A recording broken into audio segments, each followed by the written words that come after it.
Hi friends, welcome to Nisha's home cooking. അപ്പോൾ ഇന്നത്തെ നമ്മുടെ റെസിപ്പി നമുക്ക് വളരെ പെട്ടെന്ന് അതുപോലെ ഈസി ആയിട്ട് ചെയ്യാൻ പറ്റിയ ഒരു ബ്രേക്ക്ഫാസ്റ്റ് റെസിപ്പിയാണ്. അപ്പോൾ നമുക്ക് എങ്ങനെയാണ് ചെയ്യണമെന്ന് നോക്കിയാലോ. അപ്പോൾ അതിനുവേണ്ടി ഞാൻ എടുത്തിരിക്കുന്നത് 1 കപ്പ് ഗോതമ്പ് പൊടി, ഒരു 1/2 ടീസ്പൂൺ ഉപ്പിട്ട് കൊടുക്കാം. നന്നായിട്ടൊന്ന് മിക്സ് ചെയ്യാം. ഇനി ഇതിനകത്തോട്ട് 1 ടീസ്പൂൺ നെയ്യോ ഓയിലോ എന്തെങ്കിലും മതി. ഞാൻ 1 സ്പൂൺ നെയ്യ് ഒഴിച്ചിട്ടുണ്ട് ഇതിനകത്തോട്ട്. ഇനി വേണ്ടത് നമുക്ക് കുറച്ച് പുളിയില്ലാത്ത തൈര്. നമ്മൾ പൊതുവെ കടയിൽ നിന്നൊക്കെ മേടിക്കുന്ന തൈര് ഒത്തിരി പുളി ഉണ്ടാകത്തില്ല. 2-3 ടീസ്പൂൺ ഇടുന്നുണ്ട് ഇതിനകത്തോട്ട്. ഇനി ഇതെല്ലാം കൂടി നമുക്കൊന്ന് മിക്സ് ചെയ്യാം. നമുക്കിത് മാവ് മിക്സ് ചെയ്യാനായിട്ട് കുറേശ്ശെ വെള്ളം ഒഴിച്ച് ഇതിനെ മിക്സ് ചെയ്ത് തുടങ്ങാം.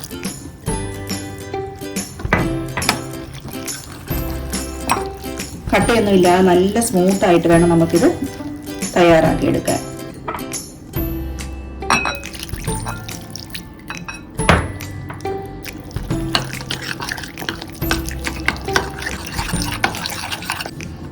അപ്പൊ നമുക്ക് ഇച്ചിരിയൊക്കെ ഇതിനകത്ത് കുറച്ചും കൂടെ ഉടയാനുണ്ട്. അപ്പൊ ഞാനിതുകൊണ്ട് ഇത് വെച്ച് ഇത്ര ഉടയ്ക്കാന്ന് വെച്ചു.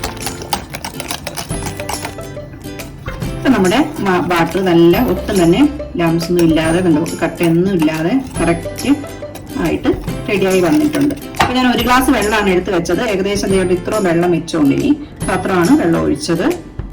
അപ്പൊ നമുക്ക് ഈ ഒരു തിക്നെസ് മതി. ഈ ഒരു രീതിയിൽ ഇത് റെഡിയാക്കി എടുക്കണം. അപ്പൊ നമുക്കിത് കുറച്ച് നേരത്തേക്ക് ഒരു 5 മിനിറ്റത്തേക്ക് ഇത് മാറ്റി വെക്കാം. അപ്പോഴത്തേക്ക് നമ്മുടെ ഇതിന്റെ കൂടെ ഒരു തക്കാളി ചട്നി കൂടെ ഉണ്ടാക്കുന്നുണ്ട്. അതിന് വേണ്ടിയിട്ടുള്ള സാധനമൊക്കെ എടുത്ത് തുടങ്ങാം.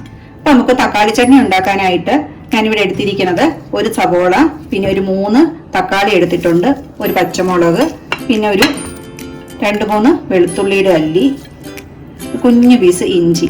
ഈ തക്കാളി ശരിക്കും പറഞ്ഞാൽ നല്ല പഴുത്ത തക്കാളി ആണെങ്കിൽ നല്ലതാണ്. അപ്പൊ നമുക്ക് നന്നായിട്ട് അരിഞ്ഞെടുക്കാം. അപ്പൊ നമ്മൾ ഇതെല്ലാം കട്ട് ചെയ്തെടുത്തിട്ടുണ്ട്. ഒത്തിരി ഫൈൻ കട്ടിങ് ഒന്നും വേണ്ട, കാരണം നമുക്കിതിനെ ഒന്നും കൂടി പേസ്റ്റ് ആക്കാനുള്ളത്, അരയ്ക്കാനുള്ളതാണ്. നമുക്ക് ചീനിച്ചട്ടി വെച്ചിട്ട് വെളിച്ചെണ്ണ ഒഴിക്കാം. ഞാൻ വെളിച്ചെണ്ണ യൂസ് ചെയ്യുന്നത്. നിങ്ങൾക്ക് വെളിച്ചെണ്ണയോ അല്ലെങ്കിൽ സൺഫ്ലവർ ഓയിലോ എന്ത് വേണോ ഓയിൽ ഉപയോഗിക്കാം കേട്ടോ. അപ്പൊ ഞാൻ ഇച്ചിരി കോക്കനട്ട് ഓയിലാണ് ഉപയോഗിക്കുന്നത്. ഇതിനകത്തോട്ട്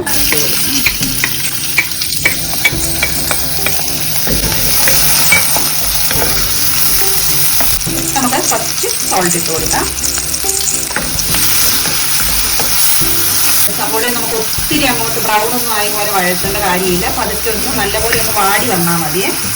ഇനി നമുക്ക് അരിഞ്ഞു വെച്ചിരിക്കുന്ന ഈ വെളുത്തുള്ളിയും ഇഞ്ചിയും പച്ചമുളകും കൂടി ചേർത്ത് കൊടുക്കാം.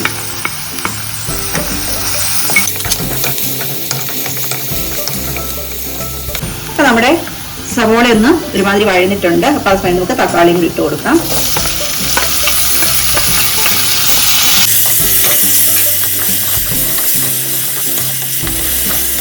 നല്ലപോലെ ഒന്ന് സോഫ്റ്റ് ആകാൻ വേണ്ടിയിട്ട് നമുക്കൊന്ന് അടച്ചു വെക്കാം. എന്നിട്ട് തീയും കുറയ്ക്കാം. അപ്പൊ നമ്മൾ വെച്ചിട്ട് ഇപ്പോൾ 2 മിനിറ്റായി. ഒന്ന് തുറന്ന് നോക്കാം.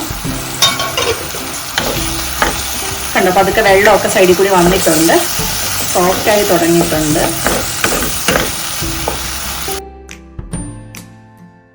അപ്പൊ നമുക്ക് ഇതിനകത്തോട്ട് 1 സ്പൂൺ കാശ്മീരി ചില്ലി പൗഡർ ഇടാം. ഇതിന് വലിയ എരിവൊന്നുമില്ല, നമുക്ക് കളറൊക്കെ കിട്ടുകയും ചെയ്യും. നേരത്തെ പച്ചമുളകും ചേർത്തിട്ടുണ്ടല്ലോ. നമുക്ക് ഇതിനൊന്ന് ഇളക്കി കൊടുക്കാം.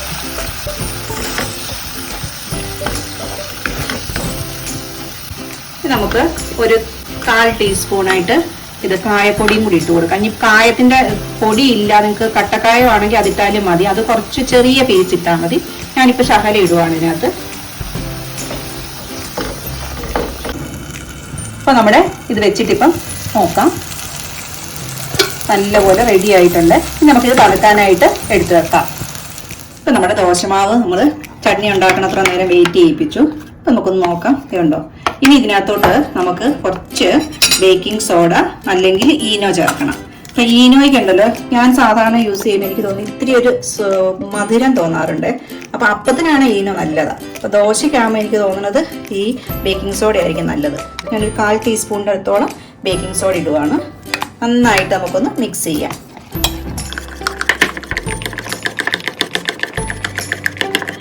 കണ്ടോ, മാവൊക്കെ നല്ലപോലെ നമ്മൾ ബേക്കിംഗ് സോഡയൊക്കെ ഇട്ട് റെഡിയാക്കി എടുത്തിട്ടുണ്ട്. ഇപ്പം ഞാൻ ദോശക്കല്ല് വെച്ചിട്ടുണ്ട്.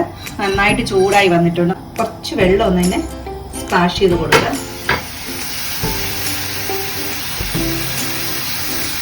എന്നിട്ടൊരു തുണി വെച്ചൊന്ന് തുടയ്ക്കാം. ഇനി നമുക്ക് നല്ല ചൂടാണ്. ഇപ്പം മീഡിയം തീയിലാക്കിക്കൊണ്ട് ദോശ മാവ് ഒഴിക്കാം. ഇത് നമ്മൾ ദോശ എന്നാൽ ക്രിസ്പിയായി കിട്ടാനായിട്ട് ഇങ്ങനെ ചെയ്യുന്ന ദോശക്കരി ഇങ്ങനെ ചെയ്യുമ്പോൾ നമുക്കത് കിട്ടുവേ. പിന്നെ തീ ഒത്തിരി കൂട്ടി വെച്ചാൽ പരത്താൻ പാടായിരിക്കും. അപ്പോൾ നമുക്ക് മീഡിയം തീ വെച്ച് വേണം പരത്താനായിട്ട്.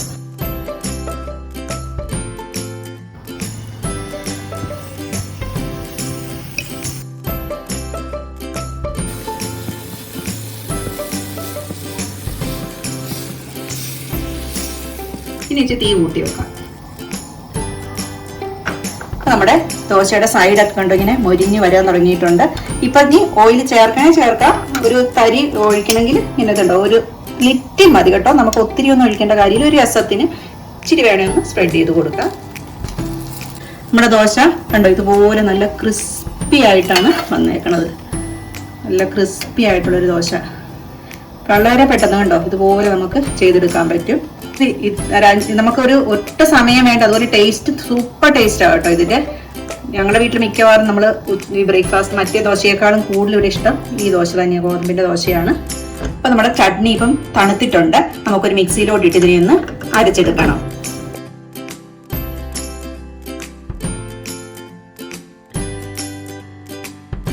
ഒരു ശകലം വെള്ളം ഒഴിച്ച് നമുക്ക് ഈ അരപ്പ് ചീനിച്ചട്ടിയെ പറ്റിയിരിക്കുന്നത് കഴുകിയെടുക്കാം.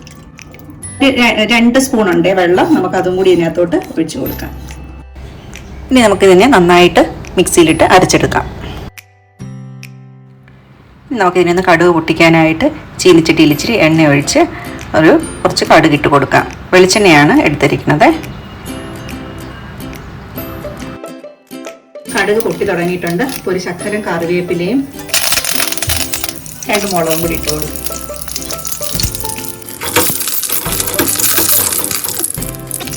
നമ്മുടെ അരച്ച് വെച്ചിരിക്കുന്ന നമ്മുടെ തക്കാളി മിക്സ് ഇതിനകത്തോട്ട് ഇട്ട് കൊടുക്കാം.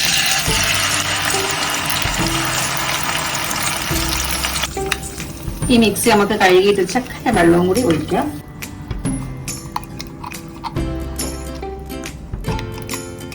ഇപ്പൊ ടേസ്റ്റ് ചെയ്തപ്പോഴത്തേക്കുണ്ടോ കുറച്ച് ഉപ്പിന്റെ കുറവുണ്ട്. അപ്പൊ നമുക്ക് ലിറ്റിൽ ഉപ്പും കൂടി ഇട്ട് കൊടുക്കാം. ഒരു ചക്കര കൂടി കായപ്പൊടി. നല്ല പോലെ ഒന്ന് തിളച്ച് എണ്ണ തെളിഞ്ഞ് ഓഫ് ചെയ്യാൻ. അപ്പൊ നമ്മുടെ ചട്നിയുടെ എണ്ണയൊക്കെ സൈഡിൽ നിന്ന് തെളിഞ്ഞു തുടങ്ങിയിട്ടുണ്ട്.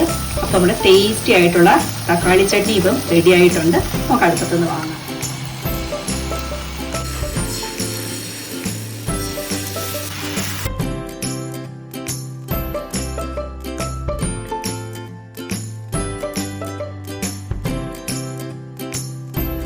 അപ്പൊ നമ്മുടെ നല്ല ക്രഞ്ചി ആയിട്ട് ടേസ്റ്റി ആയിട്ടുള്ള നമ്മുടെ ഗോതമ്പ് ദോശ റെഡി ആയിട്ടുണ്ട്. നല്ല ക്രിസ്പി ആയിട്ടാണ് വരുന്നത്. കണ്ടോ അത്ര പൊടിഞ്ഞ് ഇങ്ങനെ വരണ പോലെ ക്രിസ്പിയാണ്. അപ്പം അതുപോലത്തെ അതൊരു 5 മിനിറ്റ് നമുക്ക് മതി ഇത് റെഡിയാക്കി എടുക്കാനായിട്ട്. 5-10 മിനിറ്റിനോട് കാര്യമെല്ലാം റെഡിയാവും. അപ്പോൾ നിങ്ങളെല്ലാവരും ഒന്ന് ട്രൈ ചെയ്ത് നോക്കുക. പിന്നെ ചപ്പാത്തിയൊക്കെ പരത്തി നമുക്ക് മടിയുള്ളപ്പം കുഴച്ച് പരത്തിയൊക്കെ ഉണ്ടാക്കുന്ന സമയത്ത് ജസ്റ്റ് കലക്കി ചുട്ടാൽ മതി. അപ്പം നല്ല ടേസ്റ്റിൽ കഴിക്കാൻ പറ്റും. അപ്പോൾ നിങ്ങളെല്ലാവരും ട്രൈ ചെയ്ത് നോക്കുക. വീഡിയോ ഇഷ്ടപ്പെടുകയാണെങ്കിൽ ലൈക്ക് ചെയ്യുക, ഫ്രണ്ട്സിനൊക്കെ ഷെയർ ചെയ്ത് കൊടുക്കുക. Thank you for watching. Next video ആയിട്ട് കാണുന്നവരെ എല്ലാവർക്കും ബൈ.